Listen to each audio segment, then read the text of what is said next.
کسی علامہ صاحب کی بات چلی تو ایک بچے نے ہمیں بتایا کہ بھائی وہ اپنی تقریر میں یہ کہہ رہے تھے کہ حضور علیہ الصلاۃ والسلام کی ولادت کے دن کو اگر ہم عید کہیں یہ کہیں سے ثابت نہیں ہے. بولو سارے, یہ کہیں سے ثابت نہیں ہے. اچھا جی, پھر انہوں نے کہا کہ جی اس کی ایک بڑی وجہ یہ ہے کہ حضور علیہ السلام کا دور دیکھیں, صحابہ کا دور دیکھیں, کسی نے بھی اس دن کو بطور عید نہیں منایا. البتہ اب مولانا خود کیا کر رہے ہیں, کیونکہ جو باتیں کتابوں میں لکھی ہوئی ہیں اس کو تو ڈینائی آپ نہیں کر سکتے نا, کیونکہ دین آپ کے گھر کی لونڈی تو نہیں ہے نا کہ آپ جو کہیں گے وہ ہو جائے گا, ایسا تو نہیں ہوگا نا. اب مولانا کیا کر رہے ہیں, خود جو ہے نا وہ ہتھ کڑی میں اپنا پاؤں یا اپنا ہاتھ داخل کر کے اپنے آپ کو پھنسا رہے ہیں. بولا ہاں یہ ضرور ہے کہ سرور دو عالم صلی اللہ تعالیٰ علیہ وسلم پیر کے دن روزہ رکھتے تھے. بولے سارے کیا کرتے تھے, پیر کے دن روزہ رکھتے تھے. سب کی آواز ہے, بولے پیر کے دن کیا رکھتے تھے, روزہ رکھتے تھے. جب پیر کے دن روزہ رکھتے تھے تو حضرت قتادہ رضی اللہ تعالیٰ عنہ یہ روایت کرتے ہوئے کہتے ہیں کہ حضور سے پوچھا گیا محبوبہ یہ ہر پیر کے دن روزہ رکھنے کی کیا وجہ ہے؟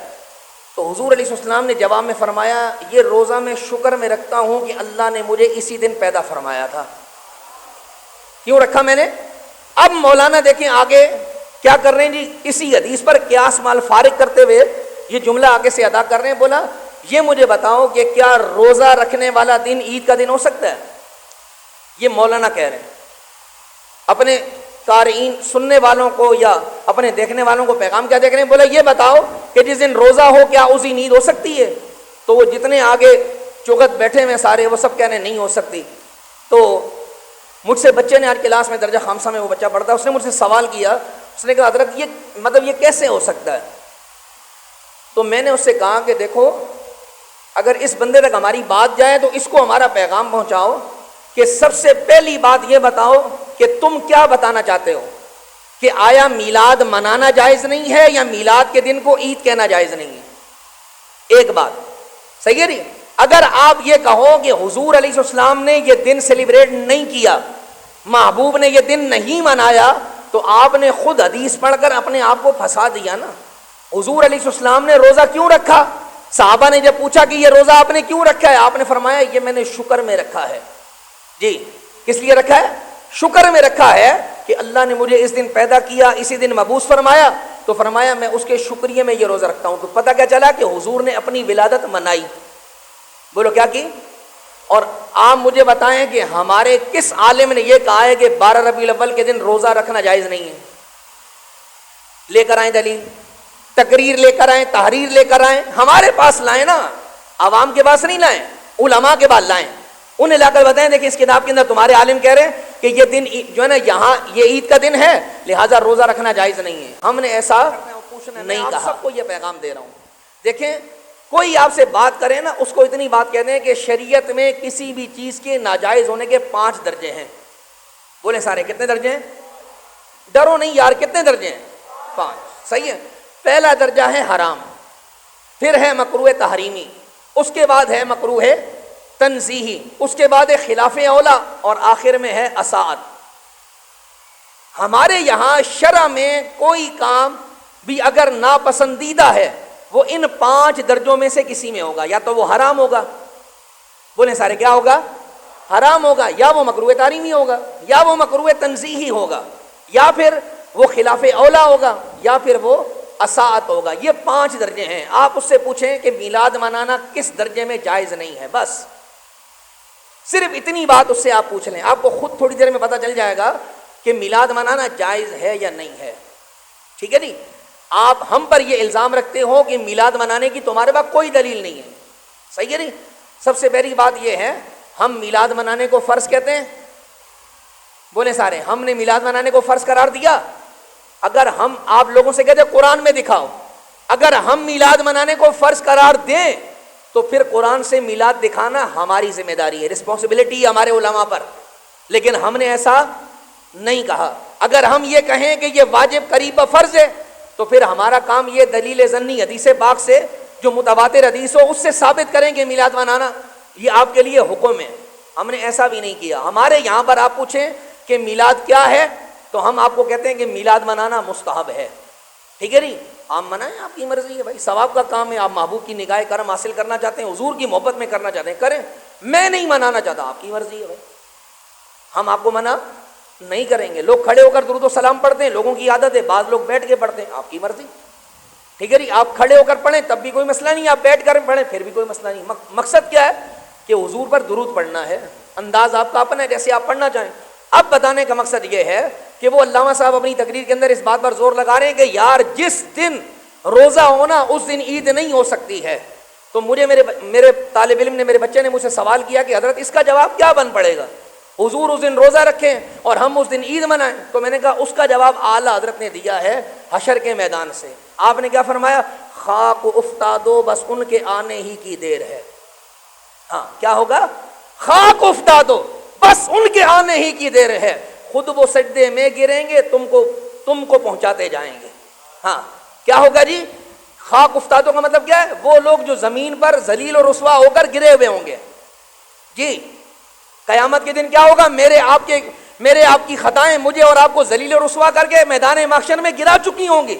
خاک افتادو، اعلیٰ حضرت کہتے ہیں وہ زمین پر پڑے ہوئے ناکارو، بس ان کے آنے ہی کی دیر ہے۔ ٹھیک ہے جی، جب حضور تشریف لے آئیں گے، فرمایا تھی خبر، فرمایا خود وہ گر کر سجدے میں تم کو اٹھاتے جائیں گے، تم گرے ہوئے تھے، محبوب جب سجدہ کریں گے تو تمہیں حکم ہوگا تم سارے جنت میں داخل ہو جاؤ۔ اب میں آپ سے پوچھتا ہوں، بتائیے، حدیث شفاعت میں میرے محبوب بھی یہ کہتے ہیں کہ جب تم لوگوں پر اللہ کا عذاب قیامت کے دن پڑے گا، میں خدا کی بارگاہ میں سجدہ کروں گا۔ اب بتائیے، آپ یہ کہتے ہیں محبوب نے روزہ رکھا ہے، تمہیں روزہ رکھنا چاہیے، عید نہیں منانی چاہیے۔ میں یہ کہتا ہوں بتاؤ کیا کرو گے؟ کل میدان محشر میں محبوب کو سجدے میں دیکھ کر سجدے میں گرو گے یا جنت کی جانب دوڑو گے؟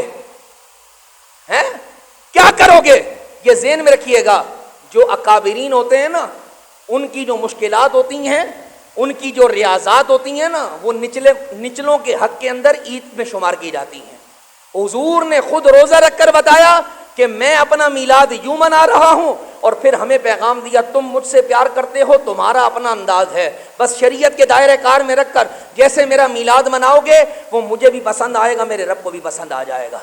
ٹھیک ہے جی، اب کوئی بندہ یہ کہے حضور تو جو ہے نا سجدے میں گرے میں، لہٰذا ہم سارے سجدے میں گر جائیں گے، وہاں میرے آپ کے سجدے کی ضرورت نہیں ہے، کیونکہ حضور وہاں میرے اور آپ کے لیے سجدہ کر رہے ہیں جی۔ اللہ کی بارگاہ میں جب سجدہ کریں گے تو اللہ اپنے محبوب سے کہے گا، اے میرے محبوب سیدی یا محمد ارفع راسک، اے پیارے، اے سونیا، اپنا سر انور اٹھا، مانگ، آج جو مانگے گا تجھے عطا کیا جائے گا۔ تو حبیب یہ نہیں کہیں گے کہ فلاں دعا ہے فلاں دعا ہے، ان کے زبان پر بس ایک ہی بات ہوگی، یا اللہ میری امت کو بخش دے، پھر اعلان ہوگا اس کو بخش دیا، آدھا حصہ بخش دیا، اتنا بخش دیا۔ یہ حدیث شفاعت میں لفظ ہیں، فرمایا مجھے آخر میں فرشتے یہ کہیں گے بس آپ کا ایک امتی باقی ہے، باقی سب بخش دیے گئے۔ حضور فرماتے ہیں میں اسے بھی چھوڑوں گا نہیں، اس کے لیے بھی سجدہ کروں گا، یہاں تک کہ اللہ اس کو بھی جنت میں داخل فرما دے گا۔ تو وہ نبی میرا اور آپ کا نبی ہے، تو پھر میں اسی امام کے ماننے والا ہوں۔ تمہیں پسند نہیں ہے کہ میلاد نہ مناؤ، ٹھیک ہے جی، تمہیں پسند نہیں ہے تو تمہاری پسند کی ہماری نظر میں کوئی حیثیت نہیں ہے۔ اعلیٰ حضرت نے یہی فرمایا حشر تک ڈالیں گے ہم پیدائش مولا کی دھوم۔ تم یہ سوچو کہ آج ہوگا اور کل ہوگا، زیادہ ہوگا یا کم ہوگا، نہیں، قیامت تک ہوگا۔ حشر تک ڈالیں گے ہم پیدائش مولا کی دھوم، مثل فارس نجد کے قلعے گراتے جائیں گے، اور خاک ہو جائیں عدو جل کر مگر ہم تو رضا، دم میں جب تک دم ہے ذکر ان کا سناتے جائیں گے۔ تو اس کی بات کوئی نہیں ہے۔ اگر ایمان کا کمال درجہ لینا ہے، میں نے قرآن کی آیت آپ کو پڑھ کر سنا دی ہے کہ باپ کی خوشی بڑی عزیز، باپ آئے حج کر کے، آپ پورا علاقہ جمع کرو اور ان کو کھانا کھلاؤ، یار میرا باپ حج کر کے آیا ہے، تو آپ کو اس سے محبت ہے نا، آپ اسی محبت کی وجہ سے یہ کر رہے ہیں۔ آپ کو اپنے بیٹے کی خوشی عزیز ہے، اپنی زوجہ کی خوشی عزیز ہے، اپنے رشتہ داروں کی خوشی عزیز ہے، اور مردودہ تجھے رسول اللہ کی خوشی عزیز نہیں، تجھے حضور کی ذات کا کوئی پرواہ نہیں، کوئی خیر خبر نہیں۔ یہی آپ کی اولاد ہوگی۔ یوم یفر المرء من اخیہ و امہ و ابیہ و صاحبتہ و بنیہ، قیامت کے دن بھائی چھوڑ دے گا، بیٹا چھوڑ دے گا، بیوی چھوڑ دے گی، ماں باپ چھوڑ دیں گے، لیکن اگر کوئی دامن سے جو ہے نا لگائے گا، وہ کون ہے؟ عطائے عرب، جلائے کرب، فیوز عجب بغیر طلب، یہ رحمت رب ہے کس کے سبب، بے رب جہاں تمہارے لیے۔ یا رسول اللہ، اے میرے آقا، تو میرا تو میرا نبی ہے اور اپنے رب کا محبوب ہے، اور اللہ ایسے کروڑوں اور اربوں جو محبوب کے نام لیوا ہوں گے، باوجود ان کے گناہوں کے سبب اللہ ان پر جہنم واجب کر چکا ہوگا، صرف حبیب کی رضا کے لیے ان سب کی بخشش و مغفرت فرما دی جائے گی۔ تو ہمیں اس نبی کا میلاد منانے کے لیے دلیل کی حاجت نہیں ہے۔ ہاں یہ یاد رکھیے گا، ایک بندہ ایسا ہے رات کو اٹھ کر تہجد میں روتا ہے، اس کی آنکھوں میں آنسو آتے ہیں، میری آنکھوں میں نہیں آتے، تو اب میں کیا کروں یار، وہ ڈھنگوسلے کر رہا ہے؟ نہیں، وہ تو اپنے رب کی بارگاہ میں رو رہا ہے، تو بھی رو، تو بھی اللہ کی بارگاہ میں دعا کر، یا اللہ اگر وہ تیرے خوف سے رونے والی آنکھ رکھتا ہے تو میرے گناہ اتنے زیادہ کیوں ہیں، میرا دل اتنا کیوں سخت ہو گیا ہے، اپنی رحمت سے اسے نرم کر دے تاکہ میں بھی تیری بارگاہ میں رونے والا بن جاؤں۔ ٹھیک ہے جی، آپ کے نصیب میں اگر میلاد منانا نہیں ہے تو رب کی بارگاہ سے وہ نصیب مانگیے کہ آپ رسول اللہ کی خوشی میں خوش ہوں۔ ٹھیک ہے جی، باقی آپ اپنی روایت سے باز نہیں آئیں گے، ٹھیک ہے جی، کہ میلاد مت منائیں اور منانا جائز نہیں ہے۔ آپ ہزاروں طرح چلاتے رہیں، ہم رسول اللہ کا میلاد بڑھ چڑھ کے منائیں گے انشاءاللہ۔ نثار تیری چہل پہل پر ہزاروں عید ربیع الاول، سوائے ابلیس کے جہاں میں سبھی تو خوشیاں منا رہے ہیں، اور صدائیں درودوں کی آتی رہیں گی جنہیں سن کے دل شاد ہوتا رہے گا، اور خدا اہل سنت کو آباد رکھے، محمد کا میلاد ہوتا رہے گا بھائی انشاءاللہ۔